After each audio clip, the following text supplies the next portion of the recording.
All right, episode 63. Today we're going to talk about, does your message match this changing market and how to capitalize and gain momentum in this marketplace. We're going to get started right now.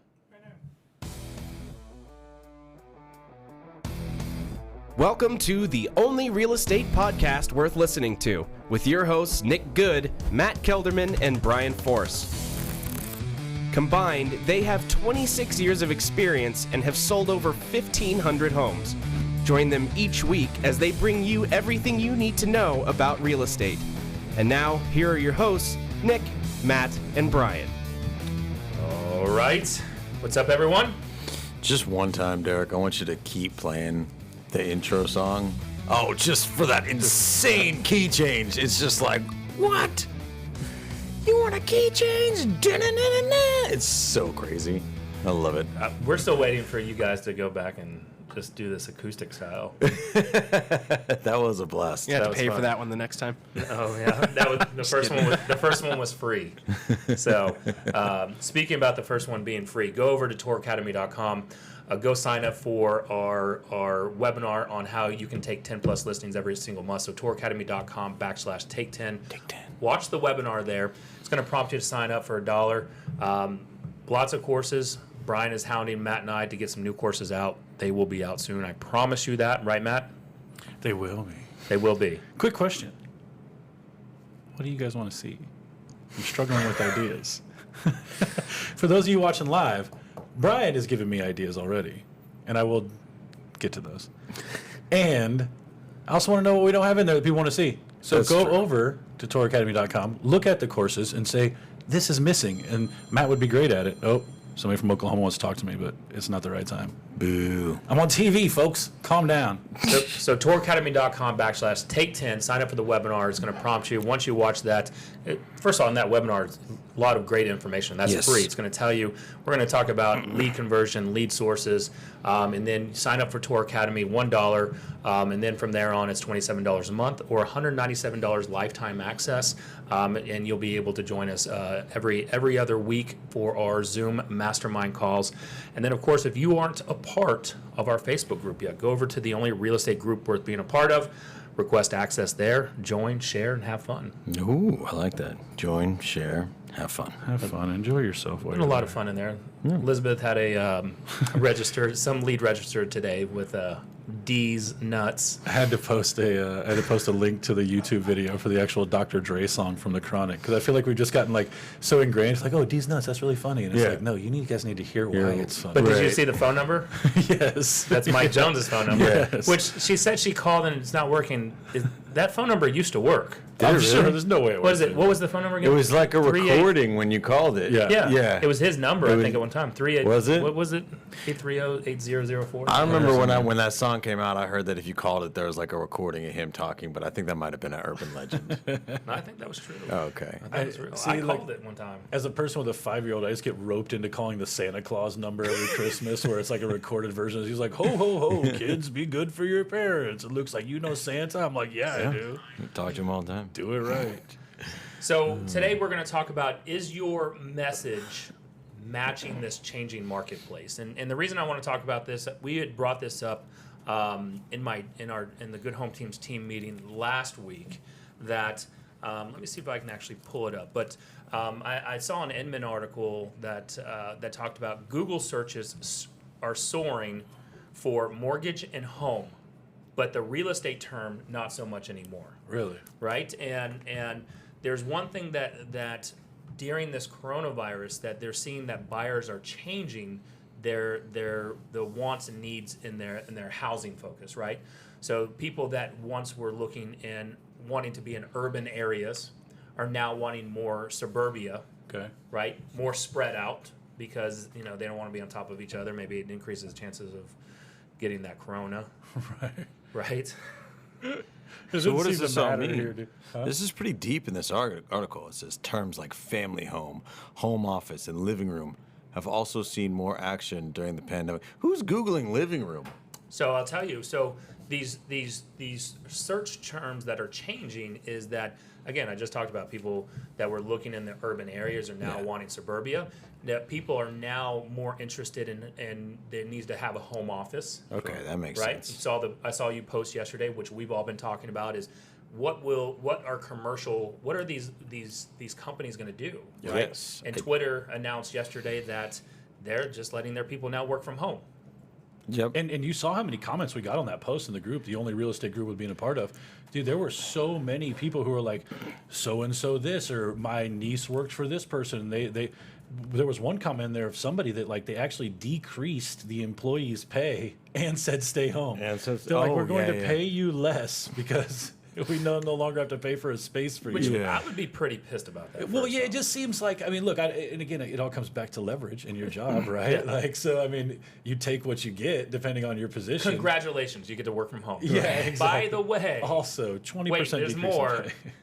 You're making less money. You're making less money. But You're wouldn't I mean, like long term? I mean, I hope that doesn't happen long term though. I've actually changed my thesis on this that I think even companies that say they're going to work from home indefinitely, that will probably change in a couple of years. But I think that'd be a big problem for real estate if we were all able to work from home indefinitely forever. Like, how much of a big portion of real estate of people moving is because of jobs?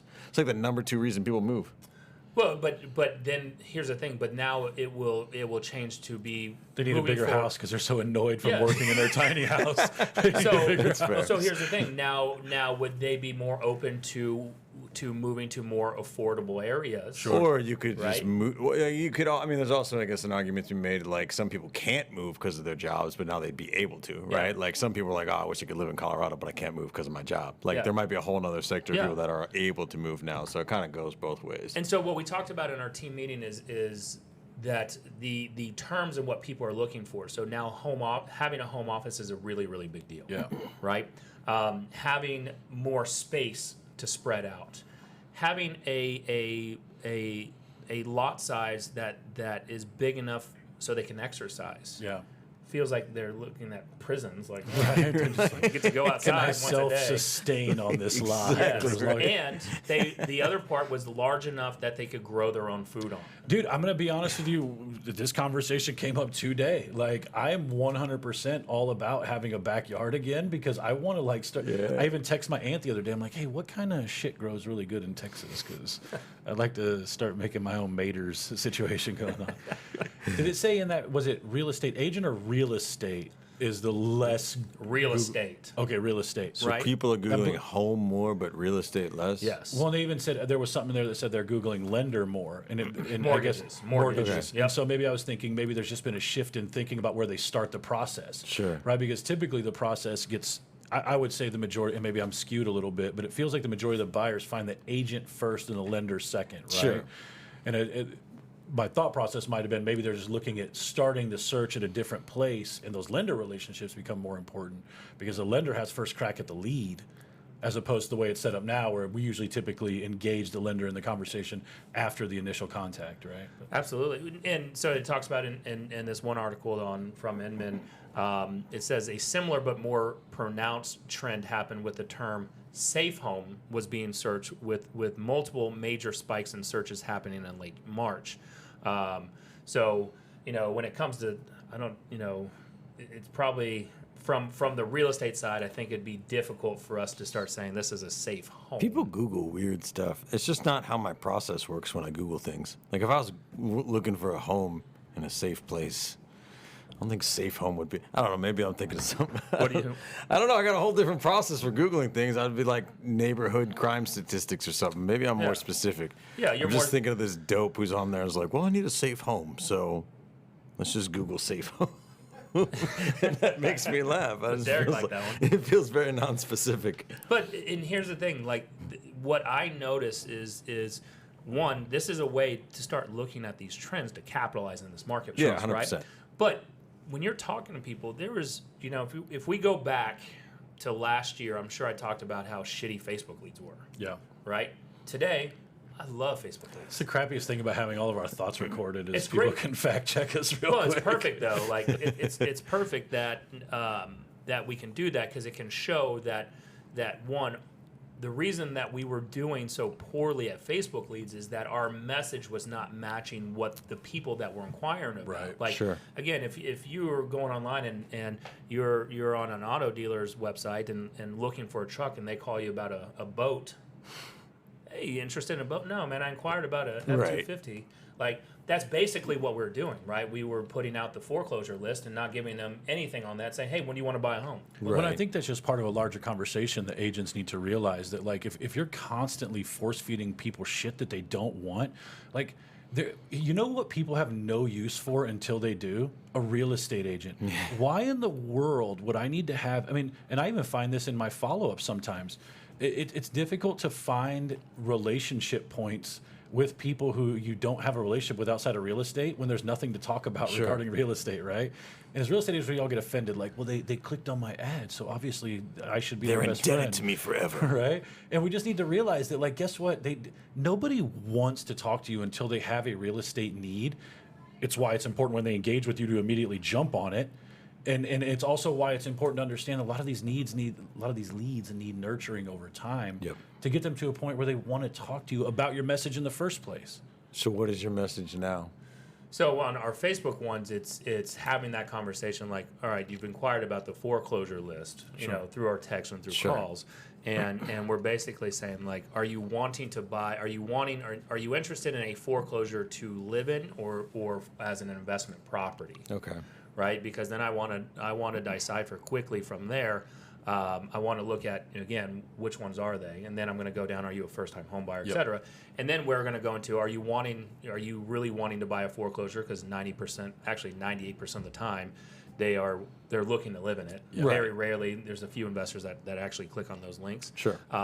And they think that the REOs and foreclosures are great deals. Yeah. Right. And in Collin County, I think there's actually only 12 REO properties actively listed. Right. So it's I not even would like there's a imagine. large list that I have to send them. And they're probably not tremendously better deals than just regular they're all market deals. they're market price, market or value, they're mobile homes, et cetera, that's not matching, or there's some luxury. There's a couple of luxury over $1 million REO properties. So, but the minute we started doing that is the minute that our conversation started going up.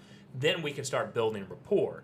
And so what actually, two side notes that I want to go off of. So, side note A, class for Tour Academy, Brian, because this would be more how your brain works, is showing them how to search trend terms. Oh, yeah, like keyword searches and trends over time. Easy. That'd be a quick 20-25 minute class. We'll do that as a little micro course. That'd be easy. Micro course. So go sign up, $197 lifetime access, touracademy.com, so you can, when we get that released. Side note B, you talked about the value of real estate agents, right? And something that I wanted to bring up, and we covered heavily in episode 62 last week, was the clear cooperation. And we posted in the only real estate group worth being a part of that there's a group in California that is now filing a lawsuit against the National Association of Realtors, right? And so I'm happy with that. I don't know were you on Elizabeth Austin's post? Did you see that? Did you see the gentleman that commented? That was 100% the first comment that popped in my head. So again, we're still on side note B. Brian doesn't know about this one, but Elizabeth posted about the same thing that Matt and all of us were talking about, and mentioned how there's the lawsuits, and in that there was it's an independent broker, I believe, who mentioned, he's like, if we would participate more in the realtors associations as agents, then we would all know how this clear cooperation actually would help us more. Chauncey's response was amazing, perfect, right? Because he says it's our fiduciary responsibility to maximize a seller to get max exposure and get the most amount of money for a client's home. I'm paraphrasing, but that's basically what he said, right? Yeah. Okay. And so Chauncey Pham responded back on this post that absolutely that's not what fiduciary means. It doesn't mean getting max exposure and max money. It's fiduciary is the best interest of your client. Representing the best interest. There could be. I've had clients that don't want to go on the market, or want minimal showings, and they're just looking for X. Even though you can tell them you can get them more, they're looking for ease of convenience, right? So is my fiduciary to go ahead and have to follow these clear cooperation policies that are going to piss them off and no longer hold value in what I say as a real estate broker, or do we have to figure out the other alternatives? I think you see it rampant though, because we like part of managing a group with 4,200 people in it too is you get an opportunity to pretty much read every single thing that everybody comments because you get a freaking alert about it. But the reality is, like, we don't just, as real estate agents, we just don't really understand what that means. We had a post earlier about positioning a property as far as where you priced it, right? Do you do that old salesman style of pricing it right under or whatever? And one of the comments was very similar to that. It was there was a discussion around like what we could do to max out the seller's opportunity. Sure. Well, just sometimes the maxing out of the seller's opportunity is not about dollars and cents. We just had a property come back on the market, but we initially engaged in the first contract, not because, and I even told the clients this is not the fair market value for your home. This is the value that makes the most sense for what you're trying to accomplish. You've got some gaps. You've got some other things that are about to kick in that are going to cost you money. Getting this home sold in an expedient manner is going to save you money in the long run. Yep. But on paper, this is not the sales price of this house. Right. This is the sales price that gets you out of this jam you're in, right? And we've all of a sudden eliminated a lot of those opportunities for people and under this guise that it's better for them financially, and it's just not. That's right? also not even proven. Like, you're 100% right. And then I would also say that we're conflating the idea that being on the MLS is somehow, like, we're conflating that with maximizing the value of or maximizing the ultimate sales price of the home. Yes, it helps. But what a slap in the face to all the hard work we do if you're saying that by definition, the only way for me to get the highest possible price for my clients is to put it in the multiple listing service. Well, then you've just devalued me as a real estate agent because any asshole can go get their license and now they're just as good as me. Like, that's not true at all. Just because it's a hip pocket listing does not mean you're selling for less than the real value of the house. That's an untrue narrative in every sense of the term. And it's only touted by agents who don't get it. Don't know what the fuck they're doing. Like, now I'm getting revved up. We've had this conversation last week. Yep. It's just not. It's bananas. It's not true, and I'm glad they're suing them. Yep. Yeah, Me too. I'm on board with that. Yeah. Right.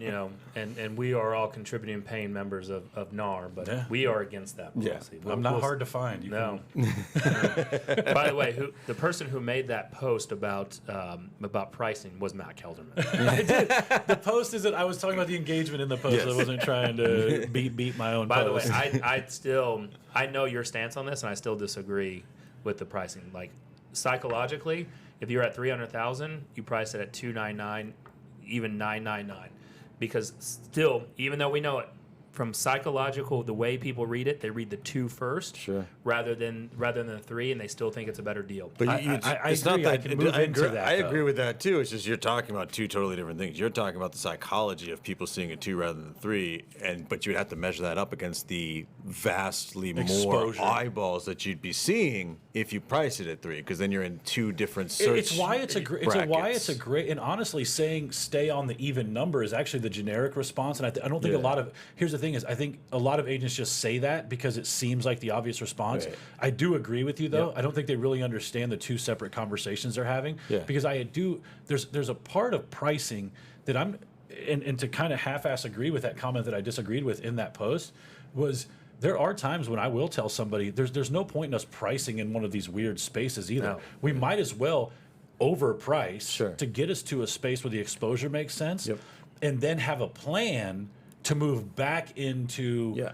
our essentially our fallback position if this plan doesn't work. And- that's the conversation, the listing appointment. It's not just about like price at 250 because that's where everybody sets up their Zillow search. 100. Well, right. and But that's what people say. That's But the that's what they problem. say. They're like, But- go online and look at how do you do searches? You search them 5, 10, 25,000 increments. I'm like, all right, but it Well, doesn't- and the agents who agree with it are right in general because it's the obvious response. But I would say the majority of them don't have a strong reason why they don't have the data behind it to support it. They're just like, yeah, if you're coming, I think your point, like they're 2 completely separate conversations, but your point about the psychology of it becomes more relevant as your price point increases too, because the search brackets become wider. look, my fiduciary to my client. If I'm listing a house that's $1.4 million, right?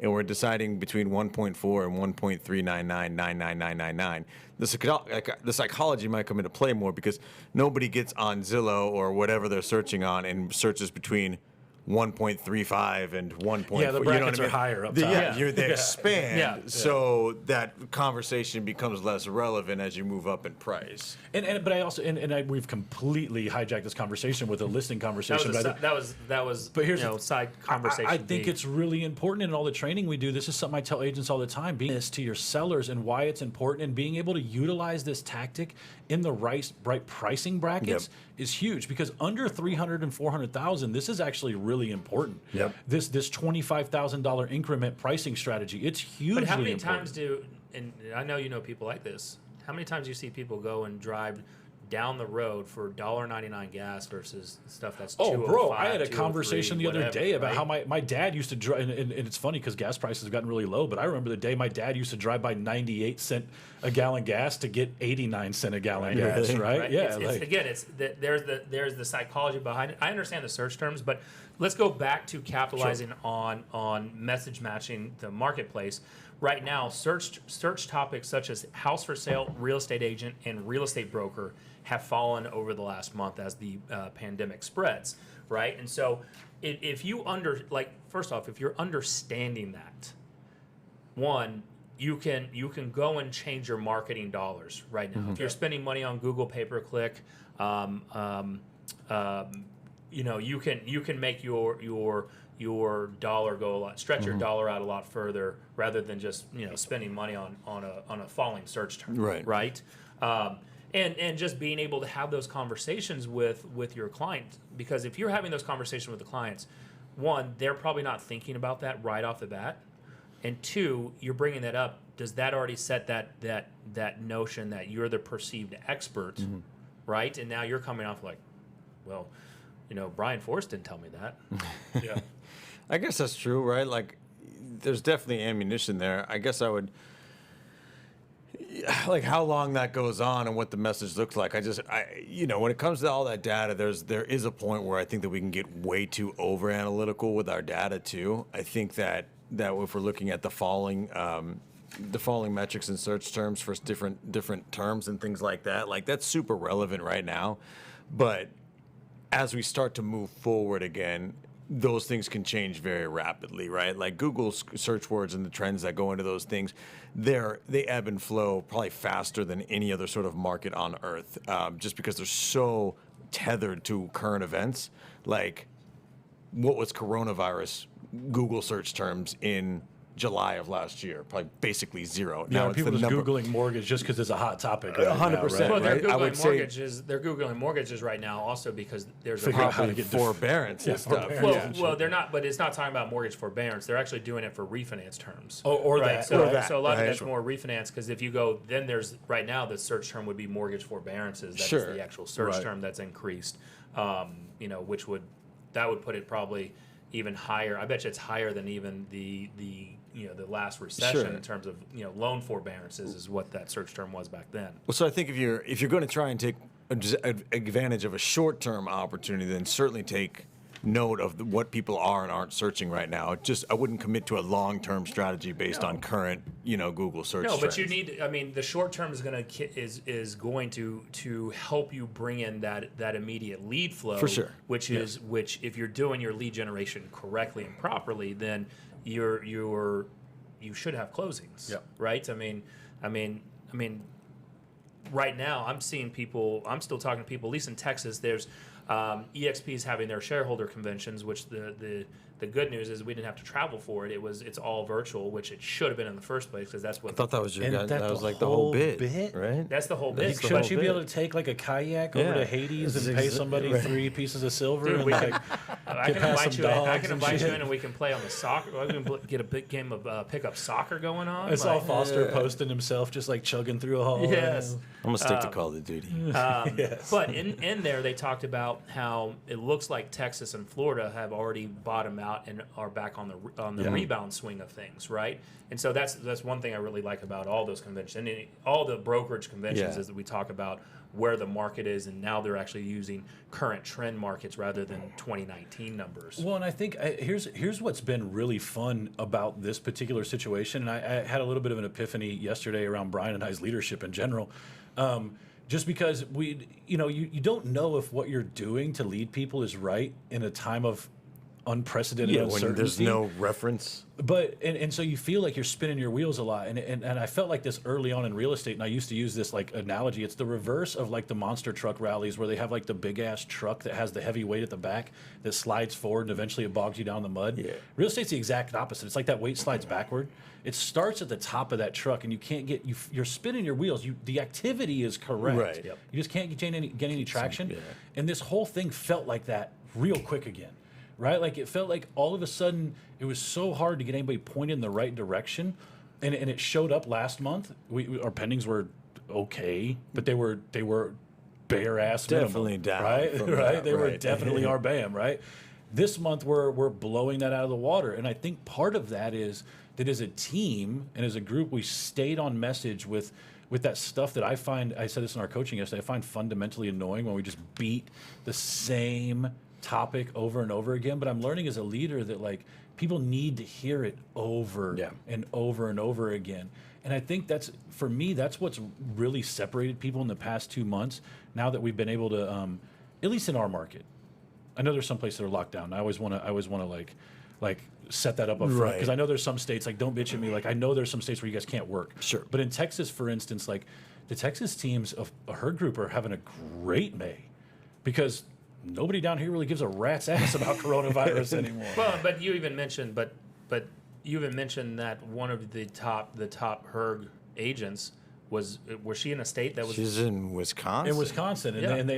and she, it was a ton of sphere stuff and a lot of Sure. business that she had rolling, and not taking anything away. She had her business set up Yeah. for right, that, right? absolutely. But here's the thing: she still, how many did she put pending? 13 13 pending during that time, right? in 30 days. And 30 days, which is, I mean, Jeez. for her, for anybody, that's amazing. That's a monster number. Yeah, Yeah. right. And you look at that would have been higher if there wasn't. Yeah, COVID would she and have gotten shelter in deals that place. weren't just Maybe one or Sphere? two Because she more, who admittedly knows, she yeah. murdered it with Sphere. Absolutely. So, I just think there's a lot to be said for, and I've gotten so far off course I don't remember the original question, but that's pretty much my thing.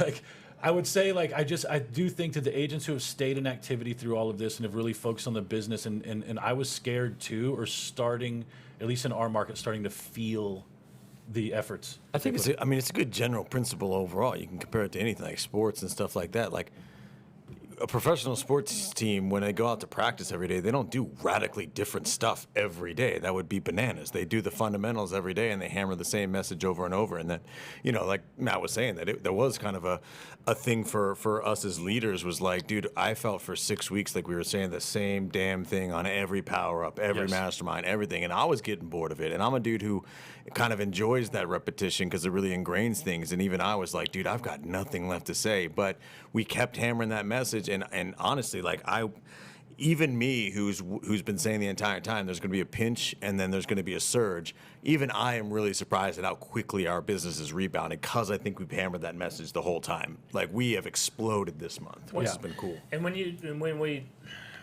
we hung out Friday, I meant to bring this up and even do this beforehand, but I mean, are you watching The Last Dance, the Michael Jordan? I've gotten through 2 episodes. I made it through the first weekend. The I just problem didn't is get- the ESPN app that I steal your login to does Me not too. let me watch. Cast it on my television. Yeah, it won't let me watch anything that's on ESPN3 or like beyond. So if I don't catch it live, it only re-airs on like ESPN2 or 3 or 4, and it won't let me Here's watch what it. we need. It only lets me watch it when it's on regular ESPN. It so, would really be nice if Nick would get better cable for I'm us saying to if steal, Nick just upgrades to so a I premium can cast plan, it to my television Yeah. better. 'cause Here, I'll really- make you a deal. When the big EXP announcement comes out, Yeah, there you go. you'll Yeah. buy us Because all I'm the tired- premium channels. I'm tired of spending money on everyone else because that login has been passed around so many times. But I've watched. There's all 8 episodes. And I think there's 2 more. Right, Yeah, there's so- two But more. watching it, I'm like, how can I relay this to my team, and how can we do a show on this? Is that Michael Jordan? First off, his practices were intense, Yes. right? And he would make up situations that never happened to have a vendetta against Yeah. somebody, just to destroy them. I heard about who was the poor dude he was talking about last episode that said good game to him and Yes, he I thought that he can't- said it sarcastically. Yes. So he dropped like 36 in the first quarter of the next game or something. Yeah, he put up in the first half. He put first up half. the entire Of the more teams. points than what he did. That guy did the game before. Gotcha. And I'm like, all right. how can we relate that to real estate? How can we get our teams? How, as an agent, how can you take this situation and say, all right, or one, I guarantee you, you're not practicing enough. Sure. Right? You're not. The lead generation part is also practice. Yep. Right? Yeah. Doing your lead gen day in and day out is practicing to get to the follow-ups. And then once you get hired on, that's game time. It's you've got to. I think a big part of it as a leader, honestly, is, we've learned opportunities for us as leaders, even just in the last few days that we've put into place. Part of it as a leader, as a guide to your team, is prioritizing what is important first and foremost, so that they can lean into that and start to build that commitment towards excellence in those particular things. Right? There's a big difference between practicing your lead gen and your scripts every single day and becoming a market expert, or understanding how to be nimble in certain conversations or negotiate, certain deals and things like that. Like, it's all important. I think it is. Whenever we get into real estate, we just feel like we're chickens with our heads cut off in the beginning, and we don't know what to like what is most important, what do we need to learn, and as leaders, it's really important to have your pulse on the places where your agents are struggling. I'll just be very candid with you. We put some stuff into place even just yesterday at our team meeting about how we're presenting our stuff during our listing presentations. I felt like there was, and Matt agreed, that there was a huge gap in some of the way that we come off as the premier experts in our field, just based on how we're presenting things as far as what we do, our strategy, and even things like agreements and stuff like that, what you're signing, what it all means, answering the difficult questions that people have. And I was finding that because we weren't quite as geared up on some of the intricacies as I thought we were, that we weren't having the confidence to close people at the table because we were too afraid of getting into kind of sticky situations where we didn't feel like we knew what we were talking about. Well, that goes back to practicing even your listing and buyer presentation. So that's what we right? put into place. Right? Now we've actually taken away some of our support from our VAs and our staff that kind of almost they were using as, a lot of us were using it as crutches. Yeah, we're using it as crutches to kind of get our time back. And it was making us weak in the sense that we didn't know a lot of the stuff that the VAs and our staff were doing for us. Then we got to the appointment, we were too afraid to close people because our staff had done so much work behind the scenes that we weren't experts at the table. So I think it's being a guide as a leader. You got to lay out the importance of those things, and kind of help guide people. And then you can get that commitment. Then you can get that buy-in. You can't ask people to be maniacally committed to every little aspect of the business. I like it. One other thing to really go down and look at, right? Message matching the market is this was from May 6th, the Realtor magazine, their website. They talked about when they wrote this article on May 6th, new home transactions have reportedly doubled in the last 2 weeks alone, as millennials from ages 31 to 40 years old showed increasing demand to buy new constructions because they were cooped up, unhappy, and they're young professionals, right? They're still having their jobs, and what we're seeing is I'm seeing more first-time home buyers reach out. Now there's a lot more work that we have to do because there's credit issues going on. Their debt to income right now is ridiculously high at the moment, and then there's the ever-changing. Right, we have to navigate right now the what's going on in the lending world. Yep. Right, because one of my agents yesterday posted in our internal group that she's talking to a buyer who was pre-approved with some other lender who said, well, you pretty much wasted your opportunity because by the time you get ready to buy in June, you're going to have over 700 credit scores. Such horseshit. And I'm like, Who said that? A lender you should never recommend again. So I should read this to you because like the stuff that we're hearing from what lenders are putting out is absurd. And here's something too, right? Like when Nick kind of digs that up, like because we do share this out to our personal pages, and this reaches just more than real estate agents, guys. Don't assume that the first real estate agent, the first lender that you speak to understands everything that's going on. Here it is. And actually, I was a little bit off. So she's like, I am talking to a buyer right now that's saying she spoke with a lender who told her that starting in June, the credit criteria will change. Instead of taking the current credit history, they're going to average the last 2 years of credit and use that. Can someone enlighten me? So, our lender, Michael DeBacker, talked about, there's companies taking odd and conservative stances right now during this unknown time.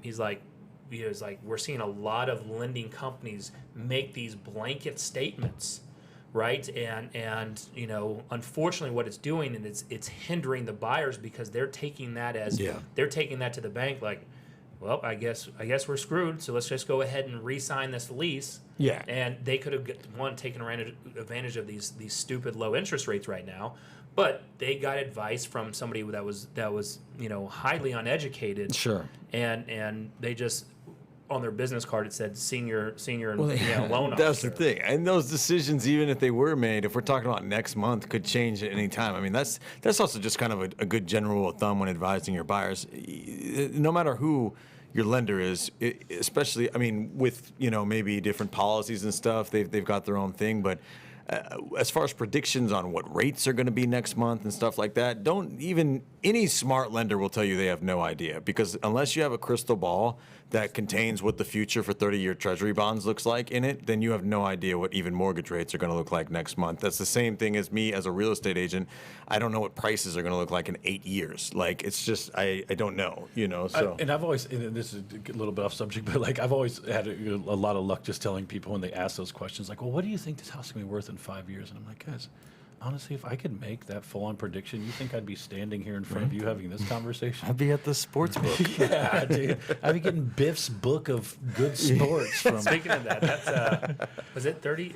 It's 30 years, I think, this month. Really? Was it 2020? Was that the book that he had? I think what year it's was probably it? I pretty think it may close, have been dude. something It else might have on been. Because I'm seeing that as movie theaters decide when they start opening up, they're going to start playing Back to some the- of those classics. that's And funny. If I'll go see that. That's one of my favorite all time. Well, they've already knocked out some sports stuff. There's a Korean baseball league that It's opened back. up with social distancing. Yeah, They said like 3 dude. seats apart or It's something. pretty fun to watch, dude, because they pound the strike zone. Like, there's no pitcher batter duel in Korean baseball. No. Those dudes are swinging at everything. Local agent for Compass name's Eric Hacker. He works with Donald Wright, who's Yeah. a guy I know, and he pitched in Korea forever. And Yeah. he posted a thing about that. And dude, it's like it's pretty Their awesome to see. ERAs are like averaging 12, dude. Like, those dudes have to hit the strike zone. It's like an honor thing or So something. I don't know. before you tune out on all the sports talk, so if you don't like sports and you're tuning out, let's go back to the message thing right now. So something that again, as agents, you should be researching this.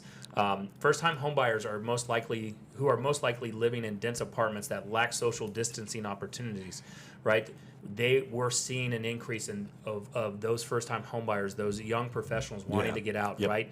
And so John Burns Real Estate Consulting Company estimates that this segment of first-time homebuyers will drive nearly 80% of the household growth in the new home market and the suburbs over the next few years. I buy that for sure. And so, again, message matching the market. How are you going to go after that? I think it's so strange how a year ago we were writing articles about how millennials are never going to buy a home. They're going to I live forever. never wrote that. Now And they're going to drive 80. No, I know, but now they're going to drive the market into a space because they can no longer stay in their apartment living because it's dirty there. I think that was a really, really classic disconnect between older and younger generations. It's just dumb to begin with. They've Yeah. been buying the whole time. They like the rest of the market will adapt. If it's smaller spaces with less maintenance they want to live in, we'll probably just see more townhome starts and things like that. Like, the idea of ownership in and of itself is not lost on millennials.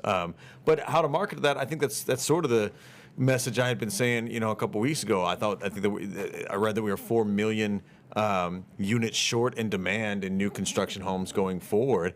I think that with millennials being the primary driver of home sales going forward, you're going to see a lot more on the more affordable side of new build start to sprout up, especially if they're moving more from urban environments out to, like you said, suburbia, where new home starts are obviously much more prominent. I think that if you're marketing, your best bet is to go find the best builders, the best deals there, and that's probably, like, we used to run Facebook ads specifically for new construction homes. So maybe that's a quick adjustment. Maybe it's, on the listing side or buy side, it's foreclosure reports. Now instead of that, we're marketing here are the best new construction deals of 2021 or something like It's that. both, right?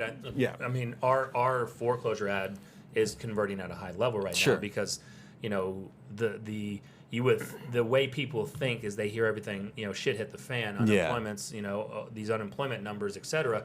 They immediately think that there's an immediate rise in REO foreclosed properties.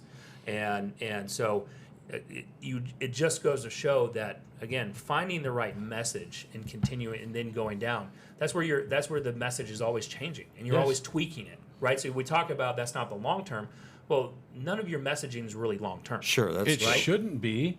Do you see any commercial that has been run for like a long period of time that you're like, oh, this is like, it's honestly why the Energizer Bunny bit is still hilarious. Like, I remember doing a skit on the Energizer Bunny my freshman year of high school. Folks, that was 1994.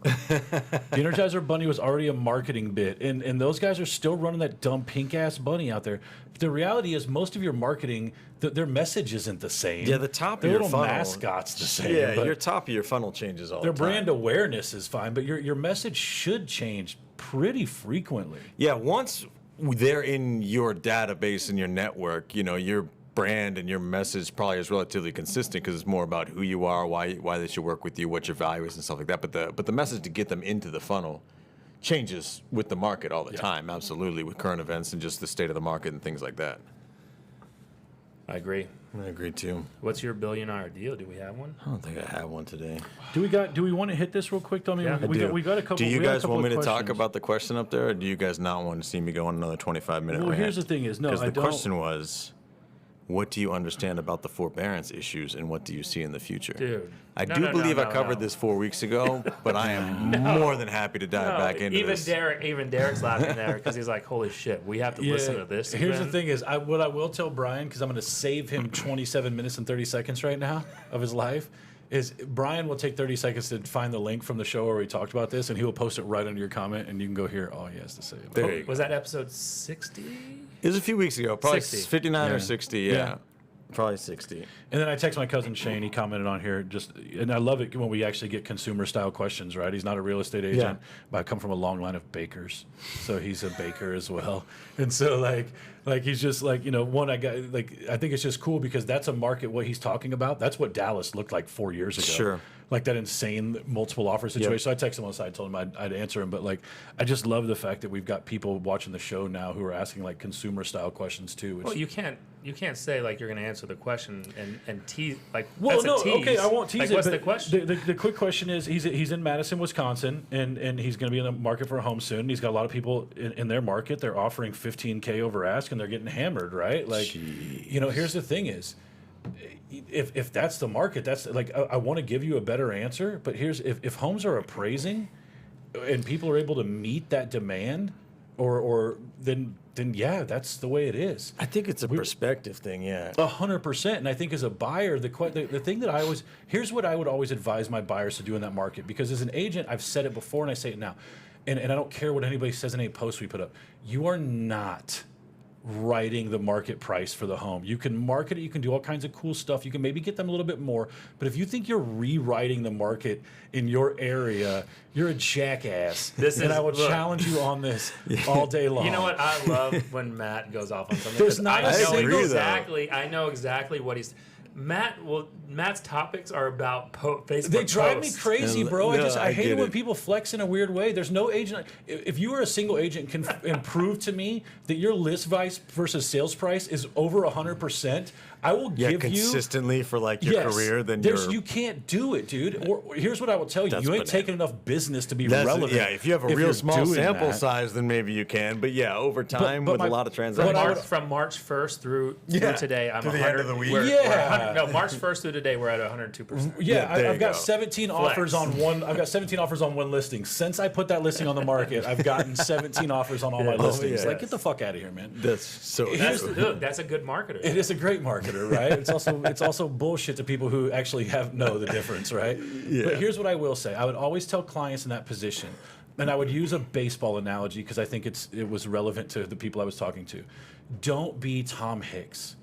Don't come in the room and bid a price for Alex Rodriguez that you know nobody else is bidding. Sure. If you're in multiple offer situations, the best you can do as a buyer, and honestly as a buyer's agent, is advise your client to go to the space that they can financially afford. Let's assume they're working in there. Sure. And go to the space where you are comfortable finding out you lost that house. Yep. If you are telling me that an $8,000 over list price is going to piss you off if somebody else got that house, then offer $8,500, offer $9,000 over list price. Yep. Right?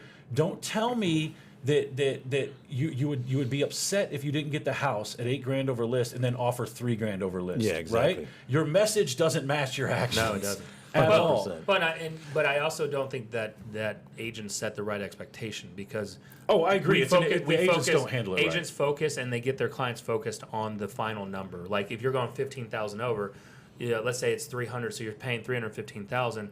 Let's focus on that 15,000. Let's focus on the fact that that's what is that increase in your monthly payment? Exactly. That's it. So 15,000. It's usually what, $5 for every $1,000. Call it It's about 25, $4 or $5 $75 for bucks. 1,000, Yeah. Call it 75 bucks. So then you factor that in and say, all right, so 15,000. What is that? It's 20. It's 20 to 25. Yeah, right? it's I call it 25 for every $5,000. It's five, like so. Yeah. So I tell them, I say, look, generically, do you like this house $75 to $100 more a month? Yeah. Than you liked it before, because that's what it really cost you. Because the reality is, Mr. Buyer, chances are you're not going to be in this home for more than 6 years anyways. Guess what? Yeah. You're never going to realize the full potential of this house anyways. So if you're okay with this, when this house was $2,100, you can stomach $2,200. Then let's go get this goddamn house. Yeah. And guess exactly. what? If you don't know how to do that, go try to buy a car. Of Because course. that's what the car industry does. That's all they do, yeah. Like they're not asking you how much you want to spend. They're going to ask you what you want. What do you want wanna pay? And then they backtrack that in. So it's using common and being logical on this. Yep. And then again, people get emotionally attached, right? They know about it. They look at that 315 number, and you're going to have to de-escalate that. Say, look, this is only 30, 40, 50. Sure. $250 more a month. Only $250, and that may be a lot. If that's a lot, then let's go look at something else. If you can't afford that, $250, like here's the thing: you are maybe pushing the market, Yeah. but I guarantee you the great thing about real estate agents, which consumers may see as the bad thing, is that we're going to go brag about that to everyone else, and other real estate agents are going to start marketing to that neighborhood, and then homeowners see it, and they're going to start. Guess what? They're going to start pushing the We were envelope, talking about this pushing the today. envelope, Yeah, pushing the envelope, and then that 15,000 that you paid maybe be the most expensive home on the market in 2 years. As long as everything stays fine, you're not the most expensive home in the market. Yeah, exactly. If you actually are pushing appreciation. Yes. in And your it just neighbors, comes down to every single person's thing is different. This comes down to the agent understanding. It goes back to that listing I told you that terminated. It sucks that it terminated, but we took that offer in the first place, not because it was the best financial situation. It made the most sense for these clients. Yep. Right? And that works on all sides of the market. And it's why we do this show. It's why Tour Academy exists. It's why we do all this crap. Like, look, at the end of the day, if you think we're trying to push some agenda on you by dressing like a bunch of schmucks with our hat on backwards and talking shit and cussing on this show all the time, like if you think that earns us a ton of friends, it doesn't, right? Like there are definitely people who don't like this. The reason we do this is we all fundamentally believe there's a huge gap in the industry in honesty. And if you as an agent aren't understanding that gap starts with you and the consumer, that's the whole reason we're doing it. We're just trying to Yep. make you better in the room, dude. That's all we're trying to do. One thing about Corona, though, I need to get this trend going. I wore jeans for the first time yesterday. My normal attire, yeah. jeans and this polo, and I'm like, by the way, let me see. Let me just stand up. Let me see. And see if you can get the Umbros in here. You gotta lift it up. Lift up the leg. This is Under Armour shorts. Okay, all right, there we go. Right.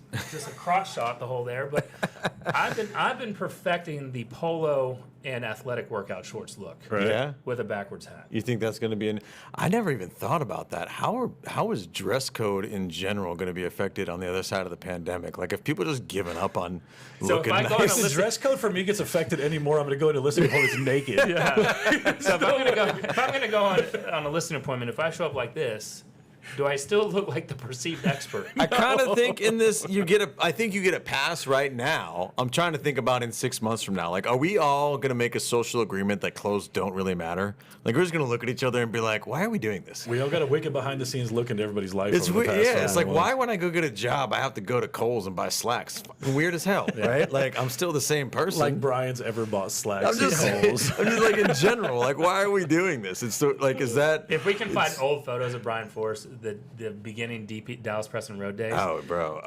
you were suited and booted every day. We need to get the old picture with Handsome that's actually on the bumper for the end of all of our videos. It's only Brian's face. What you guys can't see is the rest of that picture. He's got like a $5,000 suit and a dog that'll gnaw your face off. All right, touracademy.com. /Take 10. Sign up for our webinar. Learn how we take 10 plus listings every single month. We've all been averaging that during the coronavirus as well. So go sign up, and then it's going to prompt you join the mastermind. $27 a month. If you go to the webinar, it's still $1. Like Yeah, you still get $1 for free. I'm Or still a gonna- I'm gonna $1 bi- a month for $1. I'm gonna bitch about that until we raise that price. So if you go to the webinar and watch the webinar, it will save you $26. If you go to touracademy.com and just sign up, it's $27. So Giving you cheat codes. Yeah. That's Which one do you want to go to? This is like a timeshare presentation, folks. exactly Right? So touracademy.com or touracademy.com /Take 10, TEN. Sign up for the webinar. Come join us. Our next one, if you're watching this live or watching it this week, which is May 13th today, our next Zoom mastermind call is Monday. Monday. The So, 18th. yeah. Cool. Derek.